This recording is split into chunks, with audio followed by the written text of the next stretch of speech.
প্রাণের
তোমরা কি শোধা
আমার মন কি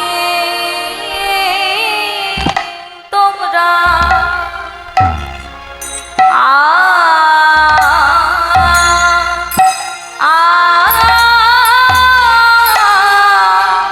মন কি তোমরা বুঝো না হে আহা মন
প্রাণের মুকুন্দ আমার মনকে তোমরা বোঝো না আমার প্রাণের মুকুন্দ মরিয়া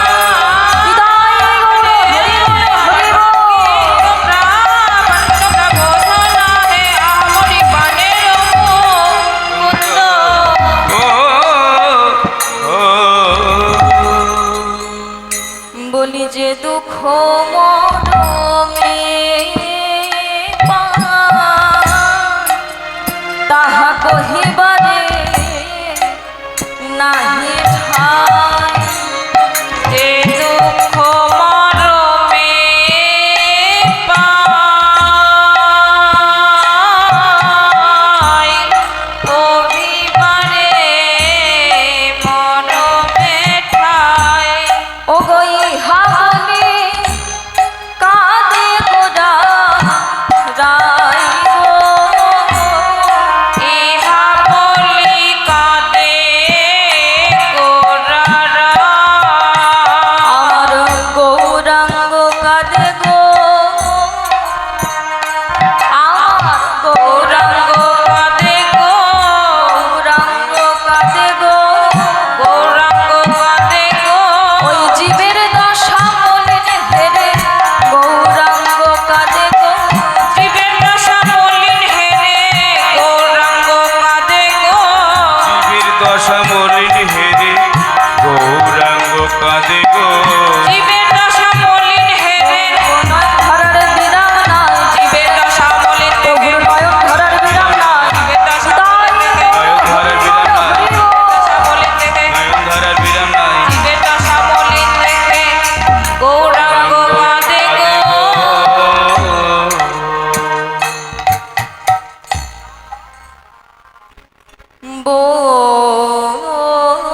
বৈরাগ্য বিদ্যা নিজ ভক্তি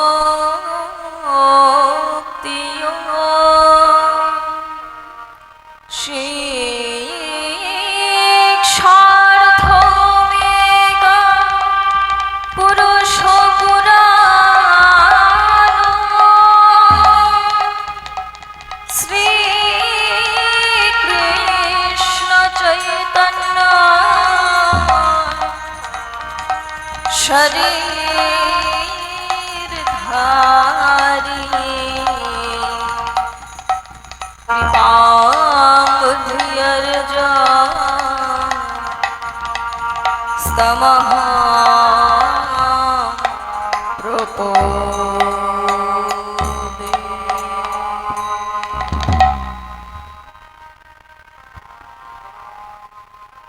শ্রীকৃষ্ণ দাস কবিরাজ গোস্বামী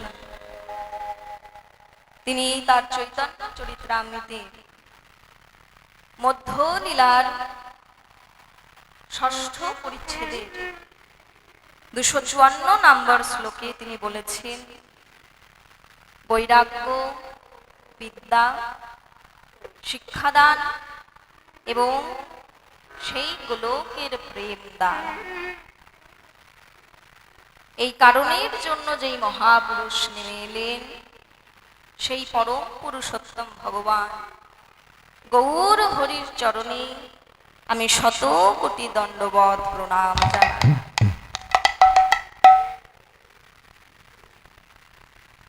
উপস্থিত সমস্ত গৌর অনুরাগী, কৃষ্ণ অনুরাগী এবং ভজন অনুরাগী সমস্ত ভক্তবৃন্দের শ্রীচরণে জানাই এই কীর্তন জগতের সর্বকনিষ্ঠা, কৃষ্ণ ভক্তিহীন, মাধুর্যহীন, প্রেমহীন, পরমদীন এই লক্ষ্মী ভাস্কর এবং এই ক্ষুদ্র সম্প্রদায়ের পক্ষ থেকে আপনাদের সবার শ্রীচরণে জানাই কোটি কোটি দণ্ডবত প্রণাম।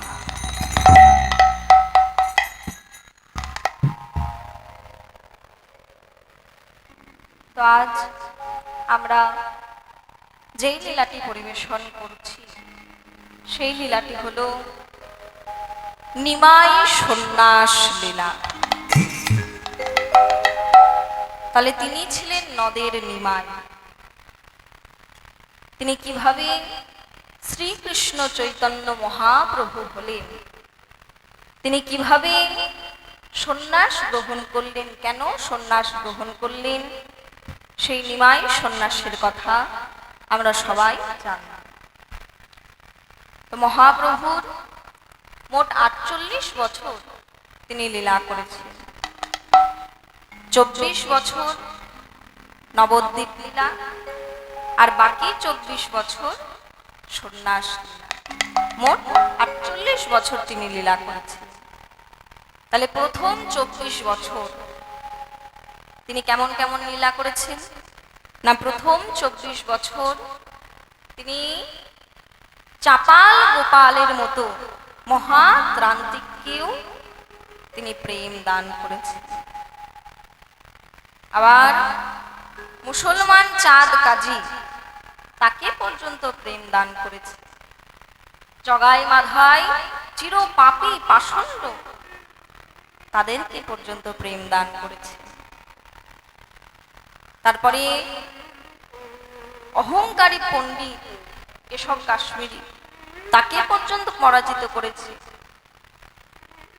আর কি করেছে না, সবার দ্বারে দ্বারে গিয়ে বলেছে, ওরে ভাই রে, হরি নাম ছাড়া কোনো গতি নাই, গতি নয়। তাই মহাপ্রভু তিনি বলছে যে ওরে কলি হতজি, এই কলি যুগে এসে হরিনাম ছাড়া আমাদের কোনো গতি নেই। তাই দেখুন বাবা, মহাপ্রভুর দলে কে ঠাঁই পায়নি একবার বলুন তো? মহাপ্রভুর দলে সবাই ঠাঁই পেয়েছে। এমনকি আপনারাও মহাপ্রভুর দলে আপনারাও ঠাঁই পেতে পারেন। আপনারাও মহাপ্রভুর দলে নাম লিখিয়ে আপনারাও মহাপ্রভুর সাথে হরিনাম সংকীর্তন করতে পারবেন একই সঙ্গে। শুধুমাত্র আমাদের একটা কাজ করতে হয়। সেই কাজটা কি না, প্রত্যেকে ঠাকুর ঘরে গিয়ে গৌর হরির চরণের ধারে বসে যদি একবার প্রেম ভক্তি বলে নয়ন বাড়ি দিয়ে প্রাণের গৌরাঙ্গকে ডাকা যায় যে হে গৌর একবার এসো বলে, এসো বলে। তাই আপনারা যদি প্রাণ ভরে একবার যদি গৌর হরিণের চরণের সামনে যদি প্রাণ ভরে যদি তাকে ডাকতে পারে, তাই বৈষ্ণব কবিগণ বললেন, কি বলছে, যদি তোমরা হরি বলে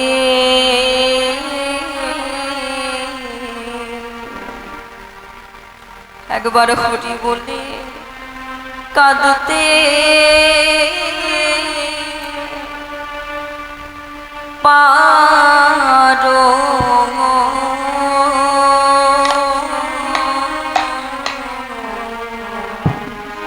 যদি তোমরা হরি বলে, হরি বলে কাঁদতে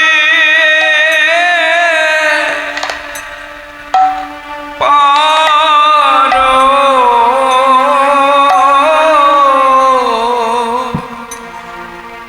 যদি একবার হরি হরি বলে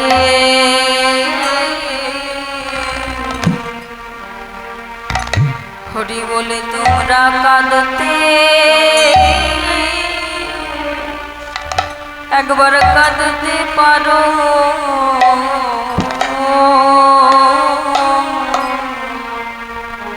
যদি তোমরা হরি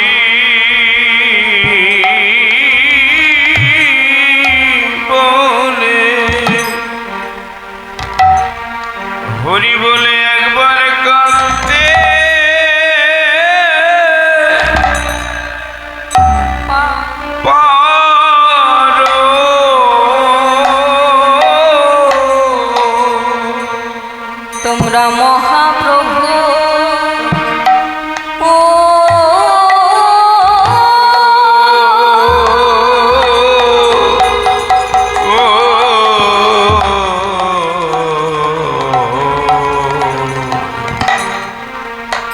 তোমরা প্রভুর খেলায় সাথী হবে।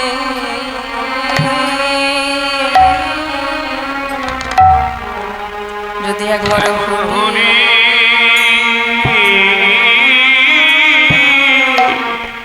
বলে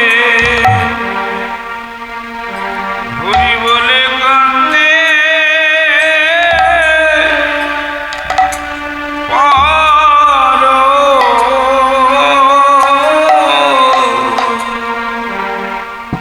তোমরা প্রভুর খেলা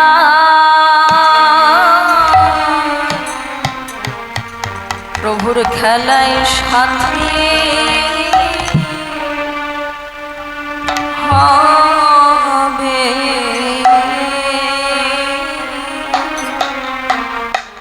যদি একবার হরি বলে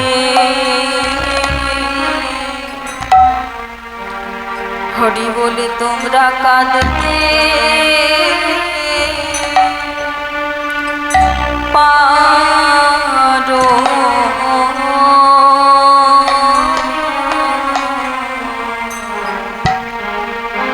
মহাপ্রভু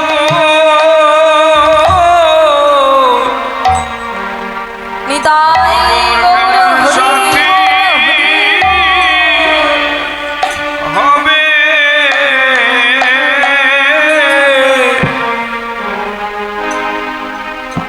একবার হরি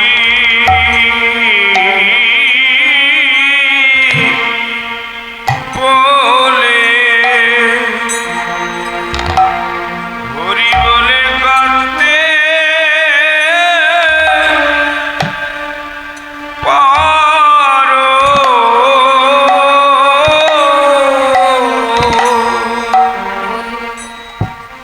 এই তো কলি কালের খেলা হরি বলায়া বাহুতোলা। কলি কালের খেলা হরি বলয়ার বাহু তোলা।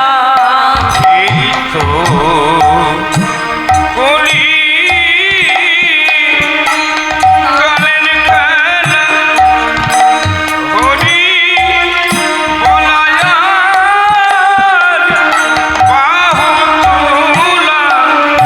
এই তো কলির কালের খেলা হরি বলয়ার বলায়া বাহু তোলা। কলি কালের খেলা হরি বলায়ার বাহু তোলা। তো কলির কালের খেলা তাই হরি বাহু তোলা। এই তো কলি কালের খেলা একবার বদন হরি বলো। এই তো কলির কালের খেলা বদন হরি বলো। এই তো কলির কালের খেলা বদন হরি বলো। তো কলির কালের খেলা বদন হরি বলো। এই তো তাই হরি বলো তো কলির কালের খেলা বদন ভরে হরি বলো।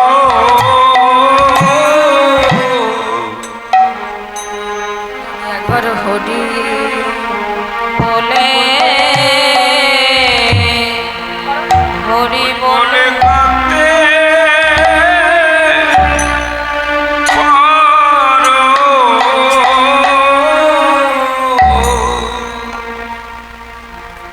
তাই দেখুন মায়েরা, মহাপ্রভুর দলে কে ঠাঁই পায়নি বলুন? মহাপ্রভুর দলে প্রত্যেকে ঠাঁই পেয়েছে।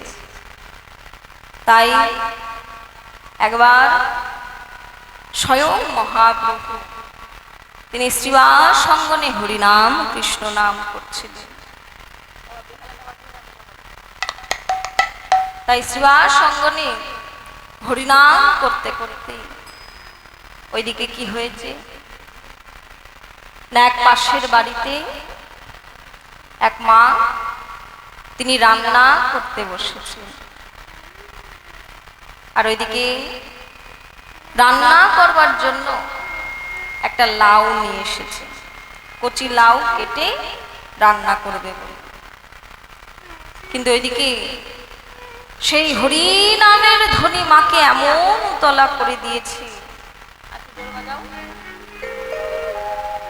যে আজকে মা তিনি কাটতে বসেছিলেন লাউ, কিন্তু মহাপ্রভুর সেই হরি নামের ধ্বনি শুনে মা পাগলিনী হয়ে গেলেন এবং সেই মা লাউটিকে না কেটে তার কোলেই ছিল একটা শিশু সন্তান।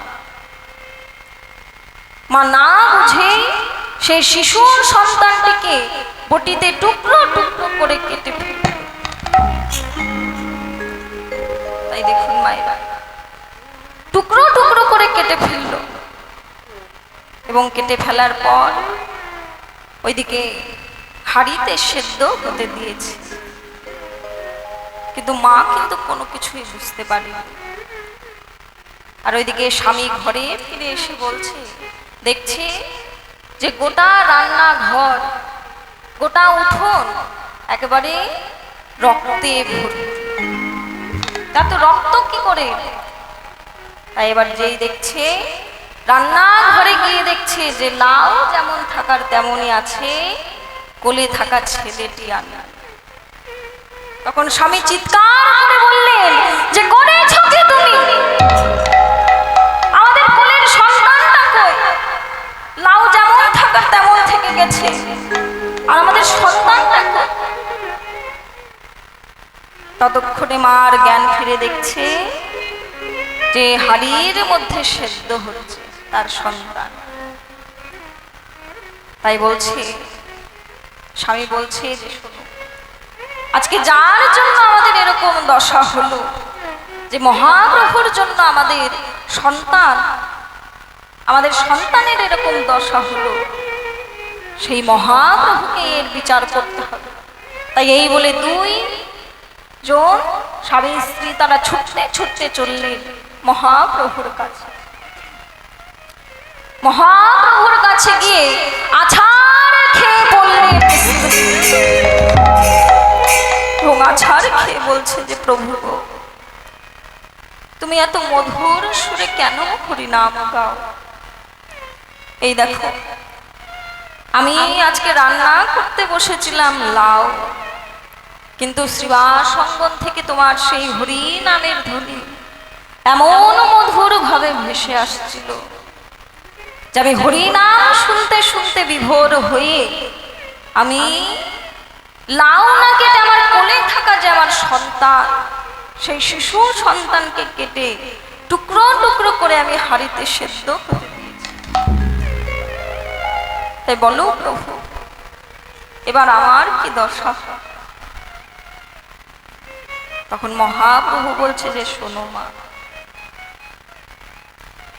আমি তো জানি যে হরি নামে কারোর প্রাণ যায় না। তুমি যে বলছো যে তোমার ছেলের নাকি প্রাণ যাবে, তা কখনোই হবে না।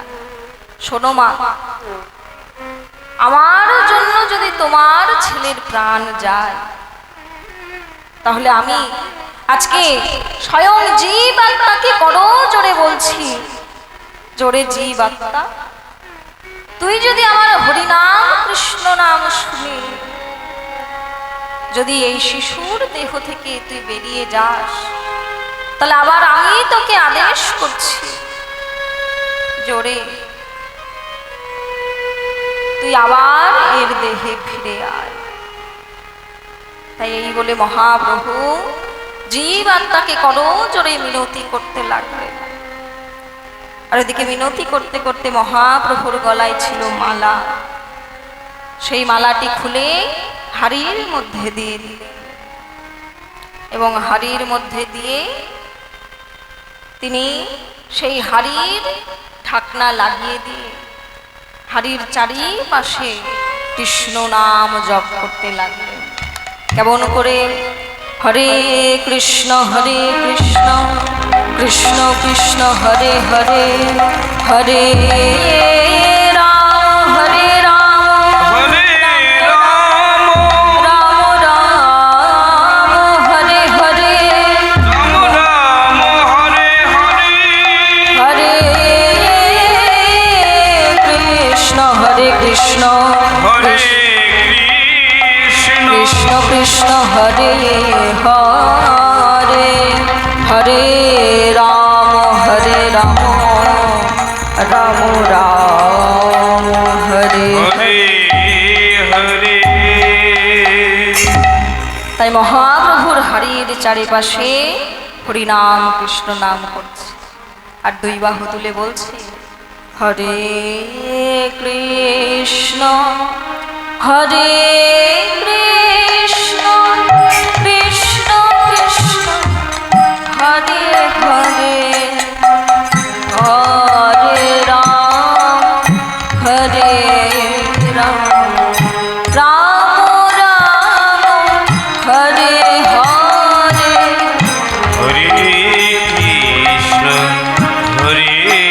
কৃষ্ণ কৃষ্ণ কৃষ্ণ হরে হরে, হরে রাম রাম রাম হরে হরে। তাই সবাই মিলে দুই বাহু তুলে করুন হরে কৃষ্ণ কৃষ্ণ কৃষ্ণ হরে হরে, হরে রাম রাম রাম হরে হরে, হরে কৃষ্ণ কৃষ্ণ কৃষ্ণ হরে হরে, হরে রাম রাম রাম হরে হরে, হরে কৃষ্ণ কৃষ্ণ কৃষ্ণ হরে হরে, হরে রাম রাম রাম হরে হরে। হরে কৃষ্ণ কৃষ্ণ কৃষ্ণ হরে হরে, হরে রাম রাম হরে হরে, হরে কৃষ্ণ কৃষ্ণ কৃষ্ণ হরে হরে, হরে রাম রাম রাম হরে হরে, হরে কৃষ্ণ কৃষ্ণ কৃষ্ণ হরে হরে, হরে রাম রাম হরে হরে, কৃষ্ণ কৃষ্ণ কৃষ্ণ কৃষ্ণ হরে হরে, হরে রাম রাম হরে হরে।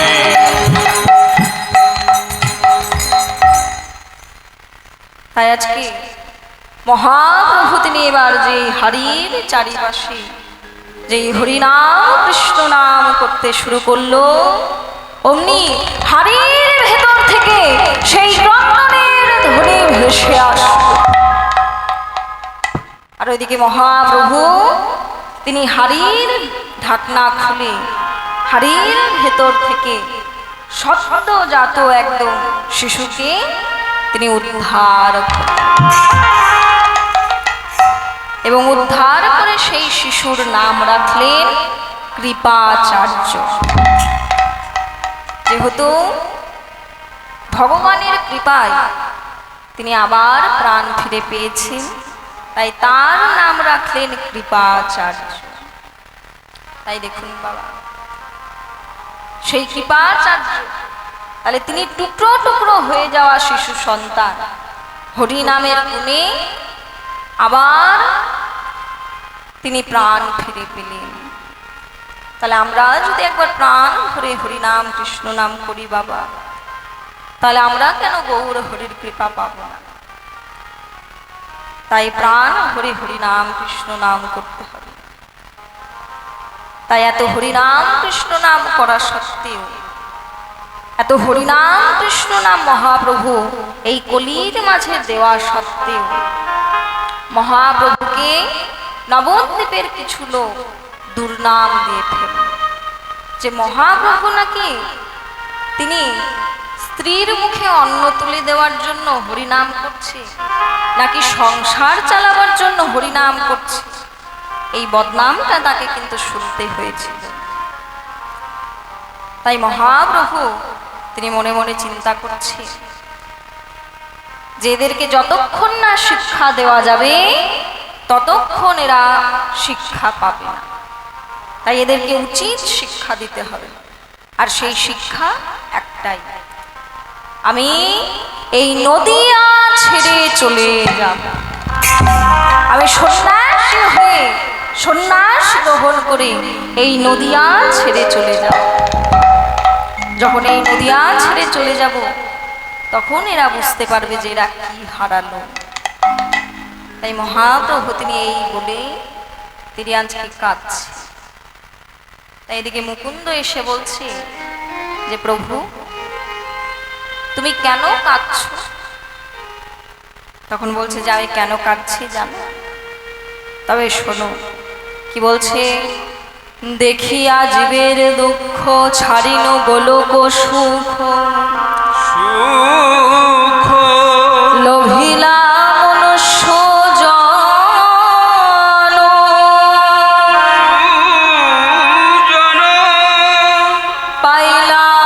পাইলাম দুঃখ যত তোমরাও পাইলে তত,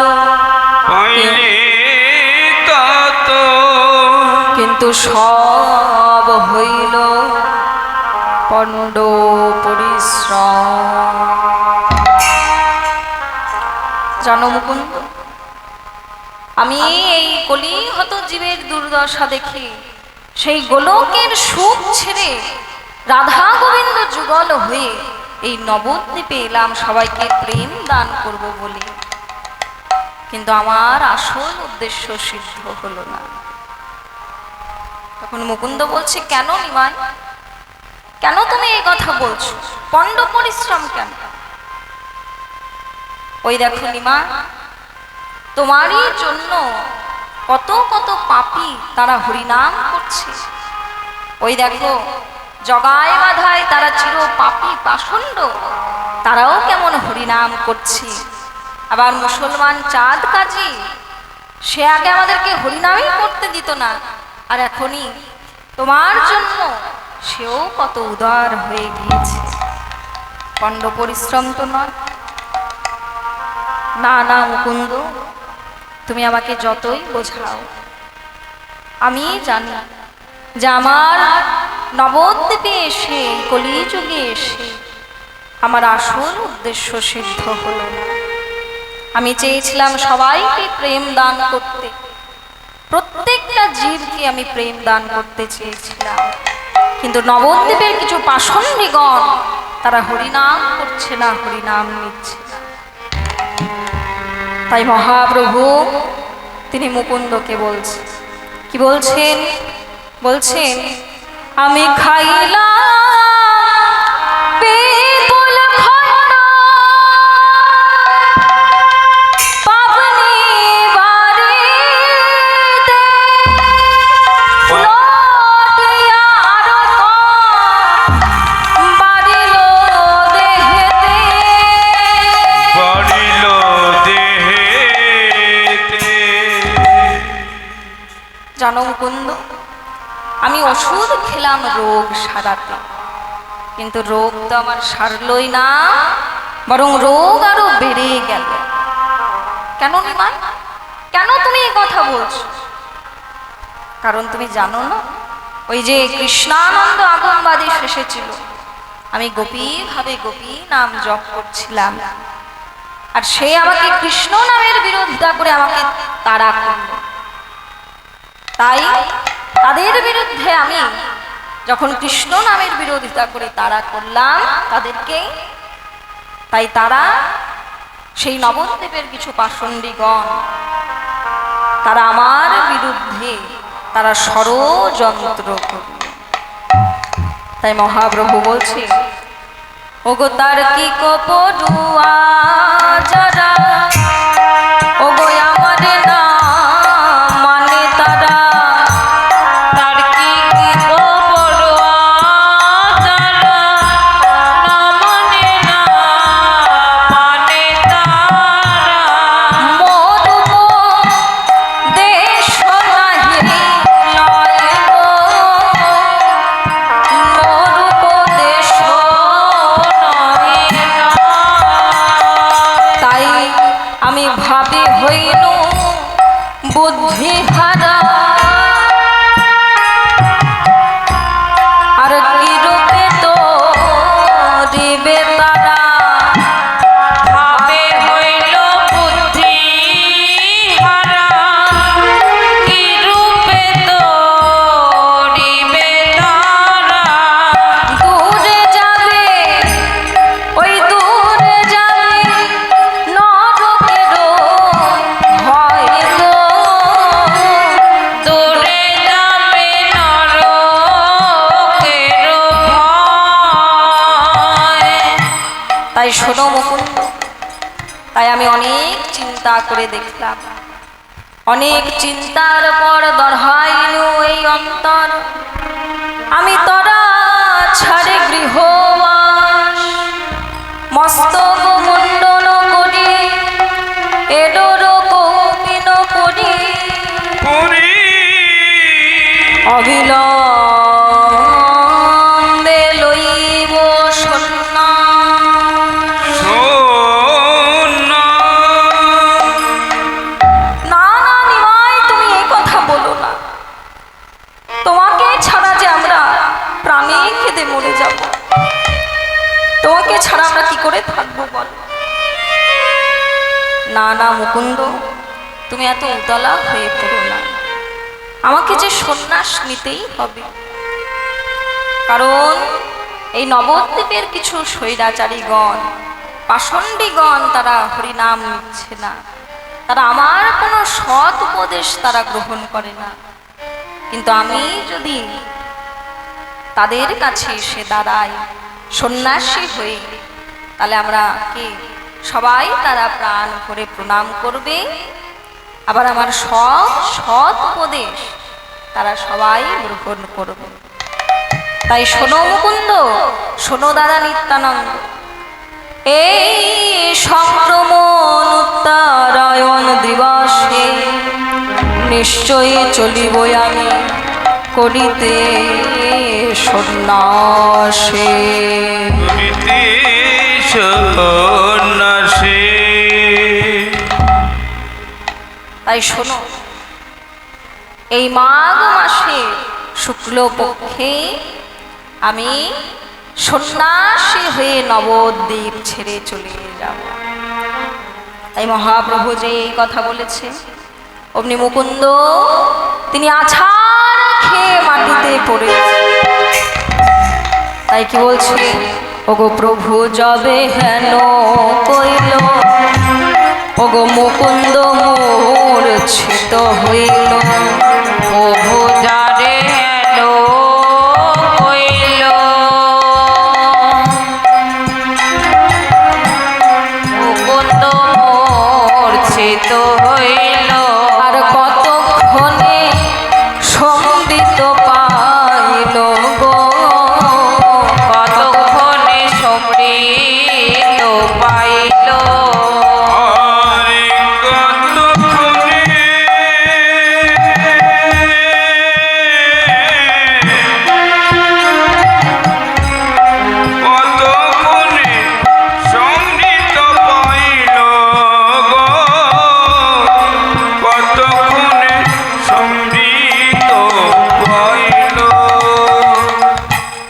এদিকে মহাপ্রভু তিনি যেই বলেছেন যে আমি এই মাঘ মাসের শুক্লপক্ষে আমি চলে যাব সন্ন্যাসী হয়ে, অমনি এই শুনে মুকুন্দ অচৈতন্য হয়ে মাটিতে আছাড় খেয়ে পড়ল। তাই ওদিকে নিত্যানন্দ, নিমাই পণ্ডিত তারা সবাই মিলে বলছে, যারে এই কে কোথায় আছিস, তাড়াতাড়ি জল নিয়ে আয়, জল নিয়ে আয়। তাই এই বলে নিত্যানন্দ তিনি ছুটতে ছুটতে গিয়ে একটা পাত্রে করে জল নিয়ে এলেন, আর মুকুন্দের চোখে মুখে ছিটাচ্ছে। কিন্তু মুকুন্দের জ্ঞান কিছুতেই ফিরছে না। তখন মহাপ্রভু সেই জলের পাত্রটা নিয়ে মহাপ্রভু তিনি যেই মুকুন্দের চোখে মুখে দিলেন, অমনি মুকুন্দ আবার চৈতন্য ফিরে পেল। নিতাই গৌর হরি বল হরি। তাই ওদিকে যেই চৈতন্য ফিরে পেল, তখন মুকুন্দ বলছে যে হে গৌর হরি, তুমি আমাদেরকে ছেড়ে চলে যেও না, কারণ তুমি যদি আমাদেরকে ছেড়ে যাও তাহলে আমাদের কি হবে বলো? আমরা তো সব সময় তোমারই নাম করি প্রভু, আমরা তো সব সময় তোমার কথা শুনে চলি।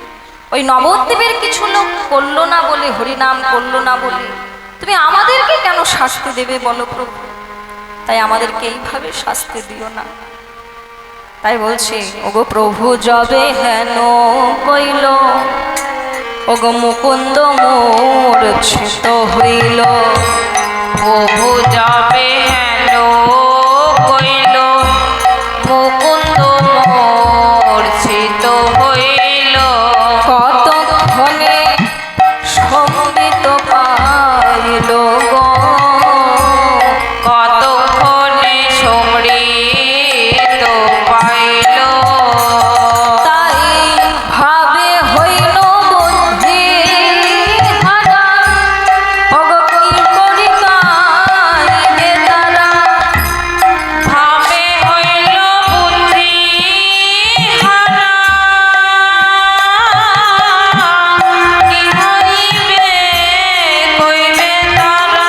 তাই শ্রী গোবিন্দ ঘোষে কয়, ওগো এ তব উচিত নয়, সাঙ্গ করা নদী আর লীলা গো। এত করা নদী আর নিয়া। আর ভেগো না ভেগো না, ভেগো না ভেগো না, ভেবো না ভেবো না, ভেগো না ভেগো না। এই সংকীর্তনের সুখের হাত ভেগো না ভেগো না। সংকীর্তনের সুখের হাট ভেগো না ভেগো না। কীর্তনের সুখের হাট ভেঙো না ভেঙো না। সংকীর্তনের সুখের যে হাত নিজে হাতে বসাইছ, সংকীর্তনের সুখের হাট। নিতাই হাতে বসাইছ, হরি বল। আর নিজে হাতে বসাইছ, সংকীর্তনের সুখের হাট, নিজে হাতে বসাইছ। সংকীর্তনের সুখের হাট ভেঙো না ভেঙো না।